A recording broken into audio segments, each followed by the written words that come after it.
Bem, queridos, graça e paz. Que a bênção do Senhor esteja sobre a sua vida e sobre a sua casa. Em nome do nosso Senhor e Salvador Jesus Cristo. Queria pedir a gentileza, querido, de você abrir em Apocalipse, capítulo 22.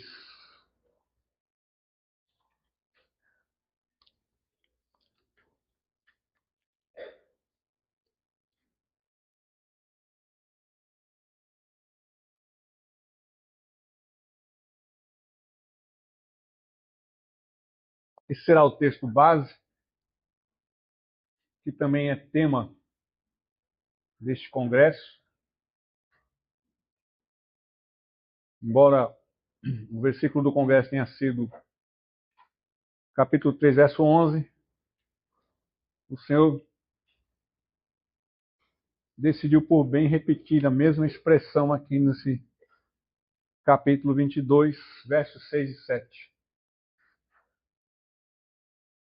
Diz assim: disse-me ainda, estas palavras são fiéis e verdadeiras. O Senhor, o Deus dos espíritos dos profetas, enviou seu anjo para mostrar aos seus servos as coisas que em breve devem acontecer. Eis que venho sem demora. Bem-aventurado aquele que guarda as palavras da profecia deste livro. Senhor, nós estamos mais uma vez diante da Escritura Sagrada e te agradecemos por essa oportunidade, Senhor. Obrigado por cada vida que aqui já se encontra, Senhor. Obrigado, Senhor, porque nós aqui fomos trazidos em paz e em segurança, Senhor.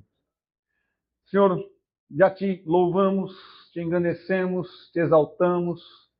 Tu habitas no meio dos louvores, ó Senhor, mas a tua palavra também, Senhor, é lugar da tua habitação, porque é o próprio Verbo encarnado, Senhor. Fala conosco nesta noite mais uma vez, como já vens falando, Senhor, nesses dias. Te louvamos pelos irmãos que aqui já estiveram, Senhor, pela palavra que já ouvimos, ó Senhor. Te agradecemos, ó Senhor, porque tem nos fortalecido, porque tem nos firmado na rocha, que é Cristo Jesus, nosso Senhor. Te louvamos e te agradecemos em nome dele e para a glória dele. Amém. Sentar, queridos.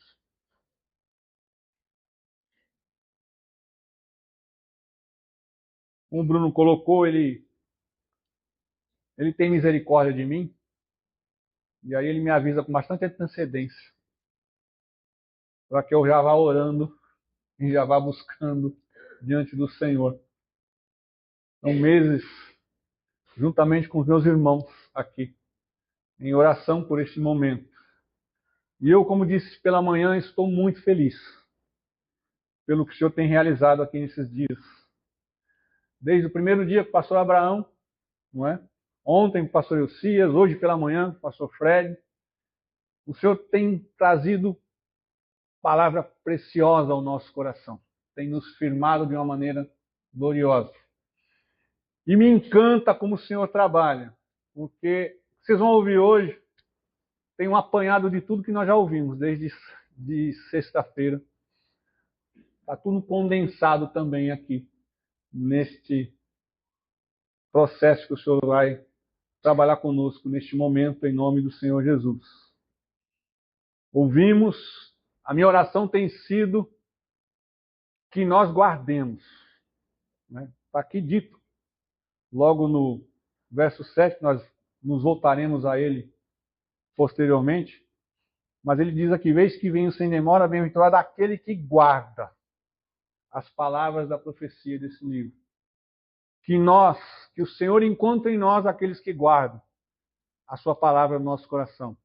O salmista já no Salmo 119 ele diz isso claramente, né? Guardei a tua palavra no meu coração para não pecar contra ti. A única forma de eu e você não pecarmos contra o Senhor, porque todo pecado em primeira instância é contra Deus. Todo pecado em primeira instância é contra Deus. Não é uma questão de eu pequei contra o meu irmão, ou eu pequei contra mim mesmo, eu trouxe alguma desventura em relação ao pecado. O pecado, primariamente, ele ofende ao Senhor. Então, a única forma que eu tenho de não pecar é guardando a palavra do Senhor, né, no nosso coração. Como foi dito hoje pelo pastor Fred, né, Ele vai nos fazer perseverante, é Ele que persevera em nós. Como nas palavras de Paulo, é Ele em nós que opera o querer e o realizar segundo a sua vontade. Que Ele então age em nós nesta noite, em nome do Senhor Jesus Cristo, gerando fé nos nossos corações, como Ele nos ensina lá em Romanos 10, 17. Uma das chamadas que a gente fez para o congresso era esta: você já pensou no que realmente importa?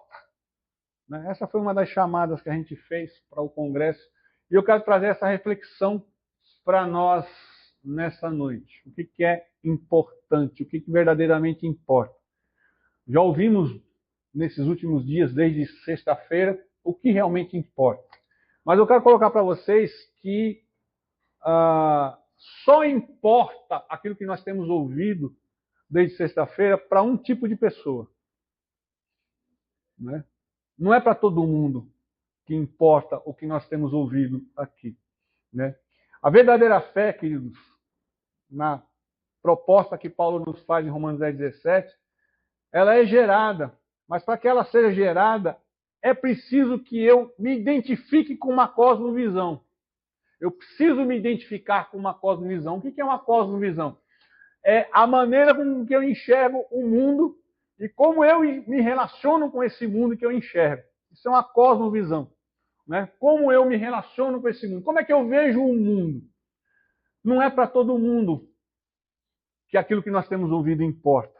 Há uma cosmovisão diferente que também permeia esse mundo e que para esses que estão debaixo desse pensamento, debaixo dessa cosmovisão, isso que nós temos ouvido não tem importância. Né? A iminência do retorno do Senhor Jesus Cristo só faz sentido, só é importante para aqueles que creem em Deus, para aqueles que creem que não apenas que Deus existe, mas que Ele criou tudo e que Ele comanda tudo, que Ele ordena sobre tudo. Com base nessa cosmovisão cristã, ou seja, que Deus criou o mundo, criou todas as coisas, nós entendemos que o pecado veio ao mundo lá no Éden, não é? O pecado veio ao mundo lá no Éden por um deslize, né? Paulo diz que por um homem entrou o pecado no mundo e pelo pecado, e com o pecado também a morte. Não é? O pecado ele não entrou no mundo por causa de Eva. Eva foi enganada, mas Adão não foi enganado. Adão pecou deliberadamente. Né? A palavra afirma que Eva foi enganada, mas ela não diz que Adão foi enganado. Então Adão estava consciente quando ele pecou. Não é? Lembre-se, somente 2 homens na história humana tiveram livre arbítrio: Adão e Jesus Cristo. Somente eles tiveram verdadeiro livre arbítrio. Eles puderam escolher entre o certo e o errado, entre obedecer a Deus e não obedecer a Deus, entre pecar e não pecar. Adão foi tentado juntamente com Eva num jardim e caiu em tentação. E por causa disso o pecado entrou no mundo. Jesus Cristo foi tentado no deserto. Ele não estava num jardim, ele estava num deserto. E depois de 40 dias sem comer, na maior fragilidade do seu corpo, o tentador se aproxima. Mas Jesus sai vitorioso. Porque Jesus decidiu não pecar. E nós vimos, né, na descrição tanto de Mateus como de Lucas, que Jesus ele não usou a sua possibilidade de Deus para vencer o diabo. Ele usou a Escritura. Ele venceu o tentador com a Escritura. E aqui ele mesmo diz a João: bem-aventurado aquele que guarda as palavras desse livro, porque a Escritura nos preserva. Segundo o escritor de Hebreus, no capítulo 1, nós somos sustentados pela palavra do seu poder. Então é por ela que nós somos. Mas o pecado entrou no mundo. E quando o pecado entra no mundo, ele quebra a comunhão entre Deus e o homem, entre Deus e o ser humano. E este perde nessa comunhão uma cosmovisão correta. E desenvolve uma cosmovisão errada. Onde ele, o ser humano, é o centro. A mesma arrogância que Satanás teve no coração para tentar se colocar no lugar de Deus, ele transfere isso na semente do pecado para o homem. O homem passa a querer ser o próprio Deus de si mesmo. E ele desenvolve essa cosmovisão em que ele é o centro, em que ele é o importante, em que ele decide, né, o seu destino. E dentro dessa cosmovisão, ele começa a dizer não a Deus. O salmista diz isso. Diz o ímpio no seu coração, não a Deus. Né? Então ele começa a dizer, e se não há Deus, tudo o que existe, existe ao acaso. Ou por causa do acaso. Aí eu lembro, eu já até citei aqui, uma música do Titãs, né, que diz que o acaso vai me proteger enquanto eu andar distraído. Vai nessa. Vai nessa que tu não vai se dar bem. Não é? E aí, nas palavras do pastor Jonas Madureira, há um livro que você não pode passar dessa vida sem ler, que se chama Pense Biblicamente, de John MacArthur. Não é? E é um livro precioso, em que ele trata justamente da cosmovisão equivocada, mundana, e da cosmovisão cristã. E nesse livro, ele diz o seguinte: o acaso é sagrado para os revolucionistas, já porque se não há acaso, se a coisa surge do acaso, se a matéria surge do acaso, não é? Se a consciência surge do acaso, se a moral surge do acaso, o acaso é Deus. É essa. Então, o evolucionista não é ateu, ele crê no Deus dele. O Deus dele se chama acaso. E ele diz aqui, o acaso é sagrado para os evolucionistas. Eles adotam o mito de que o acaso é responsável por tudo o que acontece. O acaso tem sido transformado em uma força de poder causal, de tal maneira que nada é a causa de tudo. É nessa lógica, né? Como surgiu o universo? Como surgiu as coisas? Ao acaso. O acaso é a força motora. O acaso é meu Deus. Para esses, o que nós temos ouvido não é importante. Não tem sentido, não tem valor. Mas por que dar tanto valor ao acaso? Porque o homem debaixo do pecado, em que ele se torna ou se basta em si mesmo, ele não quer que Deus exista para não ter que dar satisfação a ninguém. Essa é a questão do ser humano sem Deus. Ele não quer dar satisfação a quem quer que seja.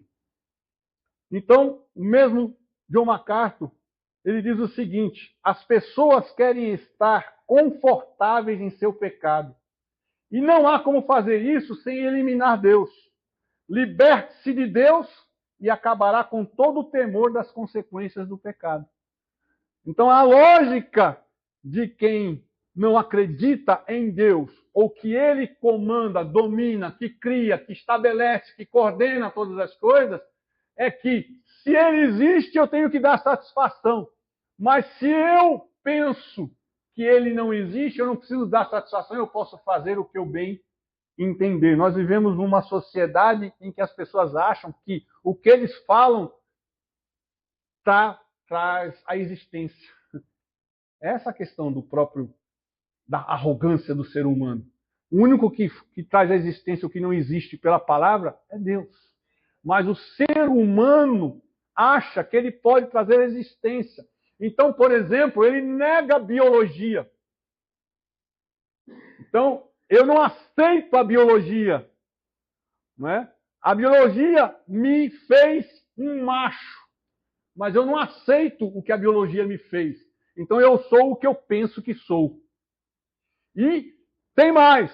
É crime você não aceitar que eu sou o que eu digo que eu sou. É essa a lógica da humanidade que nós vivemos hoje. Para esses que não querem dar satisfação a quem quer que seja, há um temor de que Cristo volte. Há um temor de prestar contas a Deus. Para nós, não. Quero, diante desses fatos, queridos, dar boas e más notícias para você. As boas notícias é que Deus existe. Que o Senhor Jesus é Deus e que Ele voltará. Amém, querido? Agora eu quero dar para você as más notícias. As más notícias é que Deus existe. É que o Senhor Jesus é Deus. É que Ele voltará. Boas notícias para os que creem. Más notícias para os que não creem. As notícias são as mesmas. Eu não vou mudar as notícias. O fato é o fato que já está determinado pelo Senhor, Deus Todo-Poderoso. E é por isso que lá nos versos 6 e 7, quero ler novamente com vocês. Disse-me ainda, estas palavras são fiéis e verdadeiras. O Senhor, bendito seja, o Deus dos espíritos dos profetas, enviou o seu anjo para mostrar aos seus servos, e nós que cremos somos servos do Senhor, as coisas que em breve devem acontecer. O breve do Senhor, queridos, é no tempo do Senhor, não é no nosso tempo cronológico, é no Kairós do nosso Deus Todo-Poderoso. Eis que venho sem demora. E nós vamos tratar disso aqui à frente. Bem-aventurado aquele que guarda as palavras da profecia deste livro. A expressão guardar. Guardar, queridos, significa aceitar o conteúdo como legítimo. O que ele quer dizer aqui para a gente, aguarde, creia, aceite que isso é verdadeiro, que isso é legítimo. Se eu aceito que é verdadeiro, se eu aceito que é legítimo, resta então obedecer, praticar, observar. A profecia não é apenas para informar sobre o fim, mas para preparar um povo santo para o fim. Nós estamos sendo chamados e preparados para o fim. Um povo santo. A igreja do nosso Senhor e Salvador Jesus Cristo. Então, diante dessa verdade, no meio dessa sociedade, a geração dos nossos moços que desenvolveram esse trabalho precioso aqui com este congresso, a nossa geração, nós que aqui estamos, fazemos parte da mesma geração, já que estamos convivendo juntos, estamos convivendo no meio de uma sociedade, queridos, em que discurso tem mais valor do que ação, do que feito. Eu acho interessante isso, porque isso é muito, muito, muito real na política, pelo menos na política aqui do nosso país. Como eu não conheço a política dos demais países, mas aqui é interessante, o político do nosso país, ele anuncia milhões e bilhões, né? Anunciou milhões para isso, bilhões para aquilo, pronto, já está tudo resolvido. O anúncio resolveu tudo. Esses milhões, esses bilhões não chegam. Quando esses milhões, esses bilhões chegam, são desviados. E aquilo que deveriam produzir, não produzem. Mas está tudo certo, porque o político disse que está liberado. E há aqueles que acreditam e que caminham dentro dessa lógica.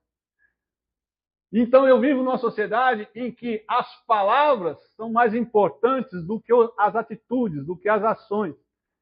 Só que eu sou chamado com você a ser luz e sal no meio desta geração, a ser testemunha do nosso Senhor e Salvador Jesus Cristo com ação naquilo que nós cremos. Se há uma palavra em que eu devo crer, é na palavra de Deus, na Escritura Sagrada, porque essa não erra, porque essa está firmada nos céus, porque o céu e a terra vão passar, mas ela não há de passar. É nesta palavra, eu quero trazer essa verdade. O pastor Fred estava colocando hoje, às vezes a gente coloca as coisas no que é material, o coração no que é material, não é? E começa a projetar e fazer planos e projetos, e a gente traça do céu para a terra. E uma coisa que foi dito aqui esses dias, essa maldita teologia da prosperidade, que tirou os olhos do que é importante, tirou o coração das pessoas do que é importante, colocou na terra. Querido, essa terra aqui, ela tem só um destino, nós vamos ver aqui em Pedro daqui a pouco. O que nos importa não está presente aqui. Nós estamos de passagem, nós somos peregrinos. Então, se há alguma coisa que eu preciso ter para não deprimir com as circunstâncias que eu vivo ou que eu passo, com as aflições que são necessárias para a minha santificação, para a minha purificação, é crer na palavra do Senhor. Em 1 Coríntios 2:9, Paulo diz o seguinte: mas como está escrito, nem olhos viram, nem ouvidos ouviram, nem jamais penetrou em coração humano o que Deus tem preparado para aqueles que o amam. Meu querido, Deus tem nos preparado algo muito melhor do que eu e você poderíamos imaginar aqui nesse mundo. Nada neste mundo se compara ao que Deus tem preparado para nós. E há uma promessa que o próprio Cristo fez, lá em João 14, versos 1 e 2. Não se turbe o vosso coração, credes em Deus, crede também em mim. Na casa de meu Pai há muitas moradas. Se assim não fora, eu vos teria dito, pois vou preparar-vos lugar. Às vezes a gente está tão preocupado com o lugar, mas Cristo já foi nos preparar um lugar definitivo, um lugar melhor, um lugar onde nós veremos o que João descreve em Apocalipse 21, nos versos 1 a 7. Esse texto, ele enche o meu coração de alegria. E eu espero que encha o teu coração de alegria, porque os nossos olhares não estão postos no que perece, mas estão postos naquilo que é eterno, naquilo que está nos preparado desde antes da fundação do mundo. E aí João diz, eu vi novo céu e nova terra, pois o primeiro céu e a primeira terra passaram. Lembre-se, isso aqui tudo vai passar. A palavra do Senhor, não. E ela nos garante isso. E o mar já não existe. Vi também a cidade santa, a nova Jerusalém, que descia do céu da parte de Deus, ataviada como noiva adornada para o seu esposo. Somos nós, em Cristo Jesus, santificados, preparados, adornados e entregues ao noivo, ao Deus Todo-Poderoso. Então ouvi grande voz vinda do trono, e o trono se pronuncia. Oh, voz preciosa, se há uma ansiedade na vida que você tenha que ter, seja essa. Às vezes a gente fica ansioso com as coisas aqui que são igualmente passageiras, mas se você quer ter uma ansiedade que vai te produzir algo bom, seja essa, de ouvir a voz do trono dizendo, eis o tabernáculo de Deus com os homens. Deus habitará com eles. Eles serão povos de Deus e Deus mesmo estará com eles.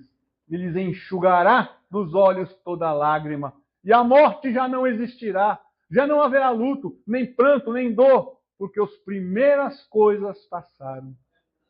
E aquele que está sentado no trono disse: Eis que faço novas todas as coisas. E acrescenta: escreve, porque essas palavras são fiéis e verdadeiras. Disse-me ainda: tudo está feito. Eu sou o Alfa e o Ômega, o princípio e o fim. Eu, a quem tem sede, darei de graça da fonte da água da vida. O vencedor herdará essas coisas, eu lhe serei Deus, e ele me será filho. Louvado seja o nome do Senhor. Que isso enche o coração de alegria, de esperança, de conforto.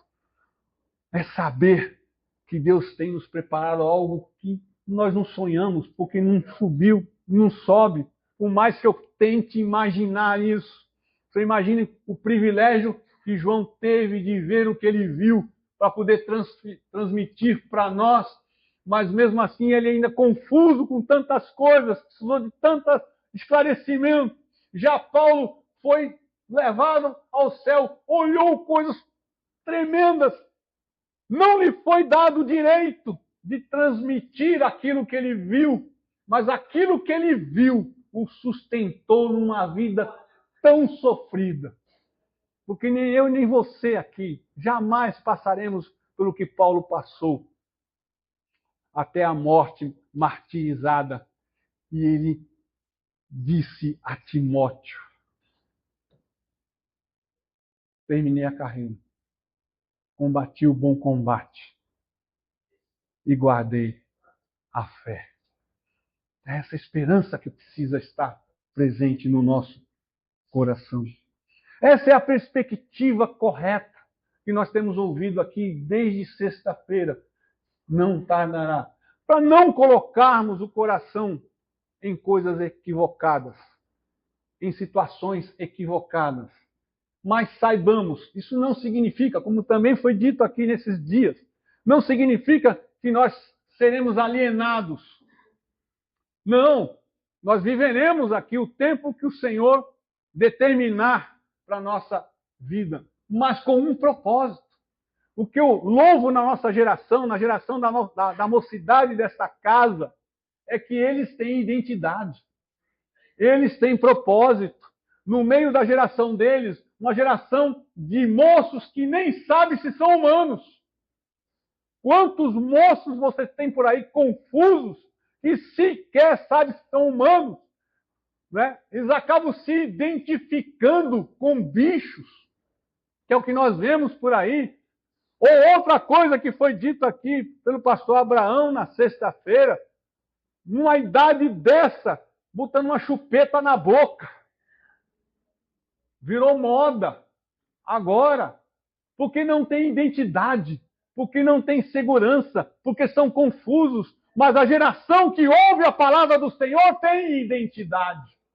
A geração que ouve a palavra do Senhor, ela não vive com um vento de doutrina para lá e para cá, porque ela sabe quem é. Ela sabe quem é o seu Deus. Ela sabe quem é o seu Pai. Ela sabe qual é o seu destino. Ela sabe qual é o seu futuro. Bendito seja o nome glorioso do Senhor. Nós temos identidade, nós temos futuro, nós temos destino. E foi dito isso mais uma vez aqui pelo pastor Fred pela manhã. Quem não teve oportunidade de ouvir, querido? Eu conclamo, assista os vídeos. Não vai pegar a mesma atmosfera do momento, mas você vai ser abençoado, tenho certeza. Ficar gastando tempo para ver, ouvir bobagem, ouvir algo que vai lhe fortalecer a vida. Diante dessa perspectiva, eu mais uma vez me recordo do Sermão do Monte, que nós estudamos aqui. Passamos 4 anos estudando o Sermão do Monte. Que alegria a palavra do Senhor trouxe e fortalece o nosso coração. E lá em Mateus 6, de 19 a 21, o Senhor nos diz qual é a perspectiva correta, que nós também ouvimos aqui nesses dias. Não acumuleis para vós outros tesouros sobre a terra, onde a traça e a ferrugem corrói, e onde ladrões escavam e roubam, mas ajuntai para vós outros tesouros no céu, onde traça nem ferrugem corrói, e onde ladrões não escavam nem roubam, porque onde está o teu tesouro, aí estará também o teu coração. Não tardará. Onde está o nosso coração? Em quem? Não é no que, é em quem está o nosso coração. Porque muitas vezes o nosso coração não está em alguém, ele está em coisas, ele está em circunstâncias, ele está em situações. E a palavra nos conclama a colocar o nosso coração na pessoa de Deus, no Deus Todo-Poderoso, em Cristo Jesus. Se o nosso coração estiver nele, nós estamos seguros, nós estamos guardados, nós estamos preservados e não corremos o risco de nos tornarmos loucos. Eu quero dizer para vocês que o materialismo enlouquece. Quer ver isso? A Bíblia também nos mostra isso. Lucas, capítulo 12.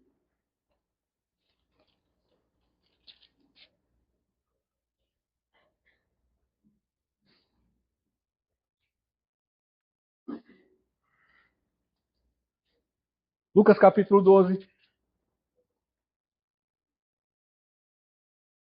a partir do verso 13. Nesse ponto, Jesus estava caminhando, estava fazendo algumas admoestações, ele estava falando com os discípulos para que eles não ficassem dando ouvidos às doutrinas dos fariseus, porque tem muita gente querendo doutrinar por aí, queridos.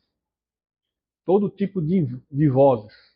Eu tenho sempre dito isso. Há toda sorte de vozes sobre a terra, nenhuma delas sem sentido.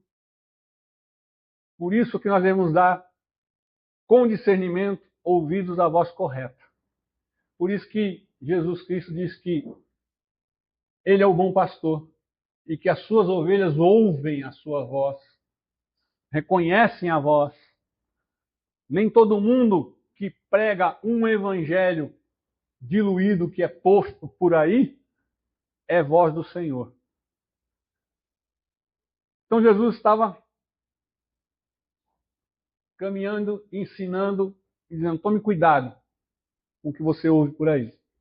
Aí nesse ponto, verso 13, um homem que estava no meio da multidão lhe falou: mestre, ordena a meu irmão que reparta comigo a herança. O cara não estava preocupado se o pai morreu, se a mãe estava viúva, né? Ele estava preocupado com o quê? Com o vil metal.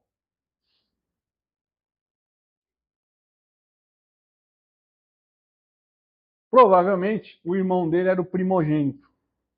Na cultura, o primogênito tinha primazia. Mas ele estava dizendo assim: eu mereço mais. Porque a sociedade que você vive hoje é assim. Você merece mais. Você é mais importante. Você é isso, você é aquilo. E vai até os rabinos para poder fazer valer. Lute pelos seus direitos. Ninguém luta pelos seus deveres. Você já viu alguém lutando pelos seus deveres? Já viu alguma passeata na rua dizendo assim: eu quero cumprir o meu dever? Você já viu alguém fechar uma rua e dizer assim: eu estou aqui porque eu quero cumprir o meu dever? Você já viu isso? Nunca vai ver. Nessa cosmovisão doida que a gente vive por aí. Mestre, ordena a meu irmão que reparta comigo a herança. Mas Jesus lhe respondeu: homem, quem me constituiu juiz ou partidor entre vós? Gosto de Jesus Cristo, porque Jesus Cristo não tem esse negócio de estar alisando. Então lhes recomendou: tende cuidado e guardai-vos de toda e qualquer avareza, porque a vida de um homem não consiste na abundância dos bens que ele possui. E lhes proferiu ainda uma parábola, dizendo: o campo de um homem rico produziu com abundância, e arrazoava consigo mesmo, dizendo: Que farei, pois? Não tenho onde recolher os meus frutos? E disse, farei isto. Destruirei os meus celeiros, reconstruí-los maiores, e aí recolherei todo o meu produto e todos os meus bens.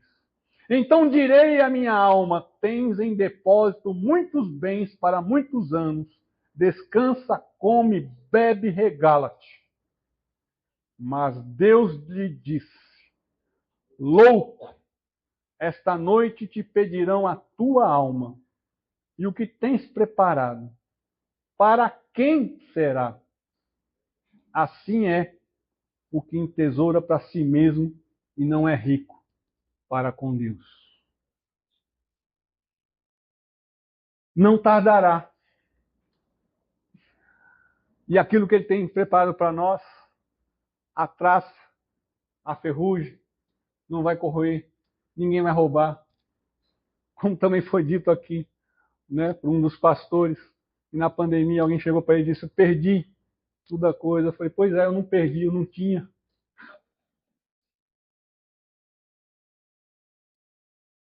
Esse é o problema do coração, né? A gente fica colocando. Sabe, queridos, aquele que entesoura para o Senhor, e nós vimos que uma forma de entesourar para o Senhor, queridos, por exemplo, é abençoar a vida das pessoas, contribuindo para que o Evangelho seja pregado. Nós vimos isso quando nós estudamos não ajuntar tesouros na terra.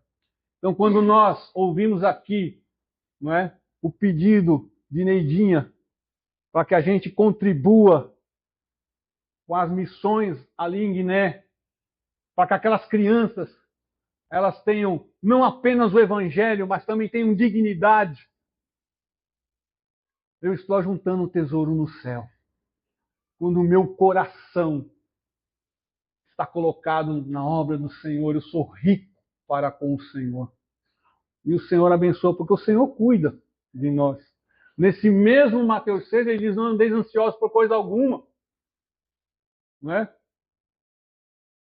Porque se nós buscarmos o reino de Deus em primeiro lugar e a sua justiça, as demais coisas nos serão acrescentadas. E aí ele diz, olhai para os lírios, olhai para os pássaros, olhai para a natureza. Se Deus cuida de tudo isso, por que ele não vai cuidar de nós? E ele cuida de nós.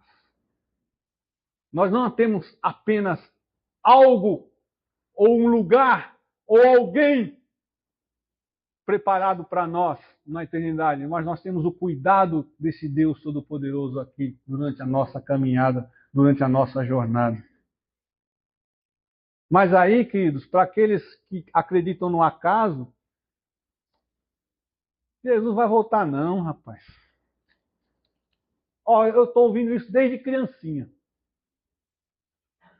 Eu gosto da Bíblia porque a Bíblia, queridos, ela tem resposta para tudo. O problema é que a gente não conhece.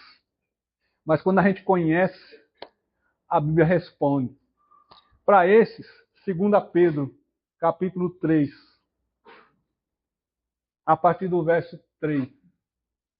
2 Pedro 3, a partir do verso 3. Pedro diz o seguinte, lembre-se que o público de Pedro eram os perseguidos. O público de Pedro estava fugindo. O público de Pedro estava expropriado. O público de Pedro estava expropriado pelos reis de plantão, pelos poderosos de plantão que tiraram as coisas deles porque eles professavam o nome de Cristo. E ainda debochavam, como nós vimos nas cartas que João escreve às igrejas, aos deboches também. E aí Pedro diz, queridos, tendo em conta, verso 3, antes de tudo, que nos últimos dias virão escarnecedores com os seus escárnios, andando segundo as próprias paixões e dizendo, onde está a promessa da sua vinda? Porque desde que os pais dormiram, todas as coisas permanecem como desde o princípio da criação. Isso já é mentira. Porque o dilúvio mudou esse fato. Porque deliberadamente esquecem que de longo tempo houve céus. Veja, deliberadamente. Lembra de memória seletiva? Aquele que se comprar no pecado é assim, é seletivo. Eu não lembro. Né? Deliberadamente esquecem que de longo tempo houve céus, bem como a terra, a qual surgiu da água e através da água pela palavra de Deus, pela qual veio a perecer o mundo daquele tempo afogado em água. Ora, os céus que agora existem e a terra, pela mesma palavra, preste atenção, a mesma palavra que decretou o dilúvio é a palavra que decreta o final desta era. A palavra do Deus que não muda. A palavra do Deus Todo-Poderoso.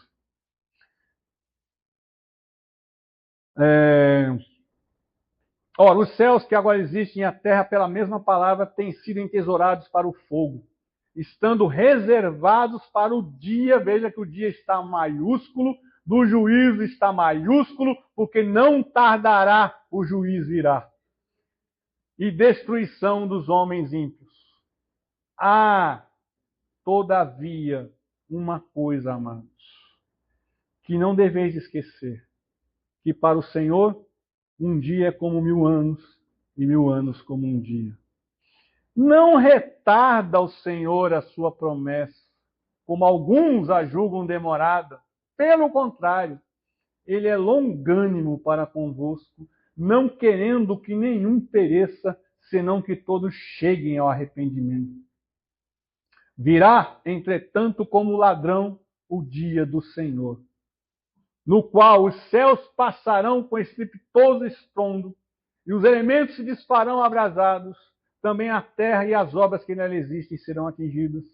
Visto que todas essas coisas hão de ser assim desfeitas, deveis ser tais como os que vivem em santo procedimento e piedade, esperando e apressando a vinda do dia de Deus, por causa do qual os céus incendiados serão desfeitos e os elementos abrasados se derreterão. Nós, porém, segundo a sua promessa, esperamos novos céus e nova terra, nos quais habita a justiça. Louvado seja o nome do Senhor. Essa é a nossa expectativa. Essa é a nossa esperança, queridos. Queridos, no verso 7, ele diz assim: ora, os céus que agora existem e a terra, pela mesma palavra, têm sido entesourados para o fogo, estando reservados para o dia do juízo. Não se apegue a essa terra, pelo amor de Deus. Não se apegue às coisas desta terra, pelo amor de Deus. Usufrua é diferente. Deus nos dá a possibilidade de, como seus filhos, usufruir da criação, usufruir das suas bênçãos, mas não devemos colocar o nosso coração nas coisas, o nosso coração em circunstâncias, porque isso tudo passará. Não sejamos loucos, né?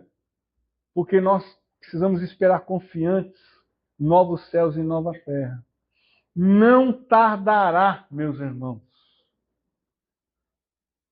Sabe, é essa a perspectiva que inundou meu coração nesses dias, desde sexta-feira que eu ouvi na palavra do Senhor. É que não tardará mesmo. Porque quando a gente fica olhando em volta, todo o processo que nós estamos vivendo, tudo aquilo, sabe, eu procuro realmente colocar o meu coração na palavra do Senhor, naquilo que eu tenho ouvido, naquilo que eu tenho meditado, buscado um relacionamento mais próximo do Senhor, porque eu preciso que a minha mente, nas palavras de Paulo lá em Romanos 12, ela seja transformada. E a minha mente só pode ser transformada pela própria palavra do Senhor. Para que eu não me conforme com este mundo. Eu não posso me conformar acreditando que é assim mesmo, que não tem jeito, que as coisas vão continuar. Não, queridos, as coisas estão num processo. Elas estão caminhando num processo. E nós vimos nesses dias aqui, pastor, após pastor dizendo isso, há um processo de consumação, as coisas estão se consumando, querido. E eu louvo ao Senhor, porque não tardará. E que se eu e você ainda estamos ouvindo a palavra do Senhor, é pela misericórdia de Deus, é pela graça de Deus, é porque Ele está oportunizando a gente ainda. Querido, se a gente ainda está cocheando entre dois senhores, se Baal é Deus, vai servi-lo, mas se Baal não é Deus, sirva ao Senhor. Nós não devemos estar cocheando entre dois sentimentos. Ah, uma hora eu quero, uma hora eu não quero. Uma hora eu sou, uma hora eu não sou. Eu sou filho de Deus, pela graça do nosso Senhor e Salvador Jesus Cristo. Eu tenho identidade, você tem identidade, querido. Você tem um destino, você está guardado e será preservado até o dia do juízo do Senhor. Diante dessa realidade,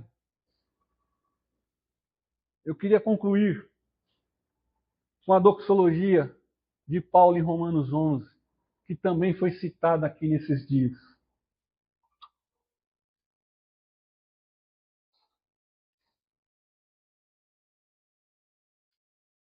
Eu não sou ninguém,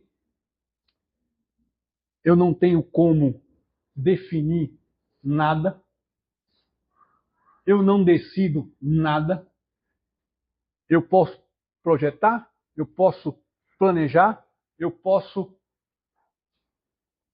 caminhar dentro de uma perspectiva, mas eu devo fazer como o Tiago me diz. Se Deus quiser, eu farei isso. Se Deus quiser, eu irei até um determinado lugar. Se Deus quiser. Sempre a minha premissa e a minha perspectiva é essa. Senhor, aqui está um projeto. Aqui está aquilo que eu estou buscando fazer. Mas tua é a resposta. Como nos ensina Provérbios. Ao homem cabe fazer os planos, mas a resposta certa, ela vem do Senhor. É do Senhor que ela vem, é do Senhor que ela garante certeza e convicção. Então eu não posso terminar essa perspectiva se não for pela doxologia de Paulo em Romanos 11, versos 33 a 36. E ele diz: ó profundidade da riqueza, tanto da sabedoria como do conhecimento de Deus. Quão insondáveis são os seus juízos e quão inescrutáveis os seus caminhos. Pois quem conheceu a mente do Senhor? Ou quem foi o seu conselheiro? Ou quem primeiro deu a ele para que ele venha a ser restituído? Porque dele e por meio dele e para ele são todas as coisas. A ele, pois, a glória eternamente. Amém. Fiquemos de pé em nome do nosso Senhor Jesus.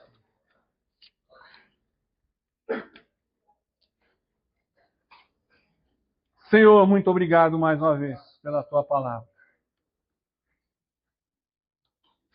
Que confiança, que alegria, Senhor. Que esperança, Senhor. Ah, Senhor, só tu mesmo, Senhor, para nos fortalecer diante de tudo aquilo que nós vivemos, diante de tudo aquilo que nós enfrentamos. Que esta palavra, Senhor, ela seja, Senhor, aquilo que nos sustente, que nos guarde, que nos preserve, que inunde a nossa mente e o nosso coração, de tal forma, Senhor, que nós esperemos ansiosamente o retorno do nosso Senhor e Salvador Jesus Cristo. Em nome dele e para a glória dele. Amém, Senhor.